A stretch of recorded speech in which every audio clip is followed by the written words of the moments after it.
Бүгінгі тыңдайтын ертегілерің Бөдене мен түлкі. Ерте заманда Бөдене мен түлкі дос болыпты. Бір күні түлкі Бөденеге келіп: «Досым, сен мені бір өлердей күлдірші», дейді. Бөдене: «Жарайды, соңыма ер», дейді. Сөйтеді де Бөдене бытпылдақ деп ұшып кете береді. Түлкі оның соңынан еріп отырады. Әлден уақытта Бөдене бір ауылдың сыртына келіп қонып, түлкіге: «Досым, сен осы жерде отыр, мен сені қазір күлдірем», дейді. Осылай деп Бөдене ұшып барып, сиыр сауып отырған бір әйелдің басына қонады.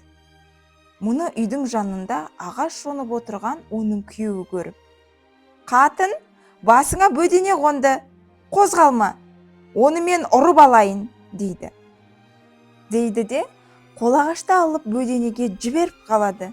Бөдене ұшып кетеді. Әйел сұлап түседі. Түлкі ішек-сілесі қатып күледі. Түлкі әлден уақытта күлкісін әрең тыйып: «Досым, ризамын, өлердей күлдірдің. Енді сен мені өлердей бір қорқытшы», дейді.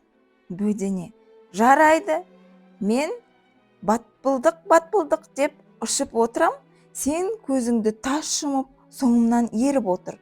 Көзіңді мен аш дегенде ғана ашасың», дейді.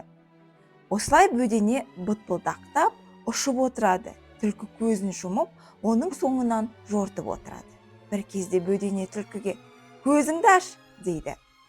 Түлкі көзін ашып жіберсе, төңірегі тола ит жүгіріп, құс салған аңшы екен.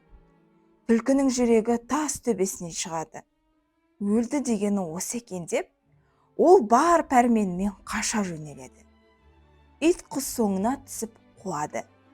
Түлкі бір уақытта қашып құтылып, бір бұтаның түбіне келіп дем алып отырады. Әлден уақыттан Бөдене келеді. Оған түлкі ашуланып: «Қорқыт дегенге осылай қорқыт деп пе? Сен мені қорқытпақшы емес, өлтірмекші болған екенсің. Сен маған дос емес, қас екенсің, мен сені жеймін», деп Бөденеге дүрсе ұмтылды. Бөдене пұр етіп ұшып кетеді. Бөдененің құйрығы осыдан шолақ болған екен деседі. Достар, ертегі ұнады ма? Келесі қандай ертегі тыңдағың келеді? Комментарияға қалдырып кет. Ұнаған болса, лайк басып, қоңыраушаны басуды ұмытпа.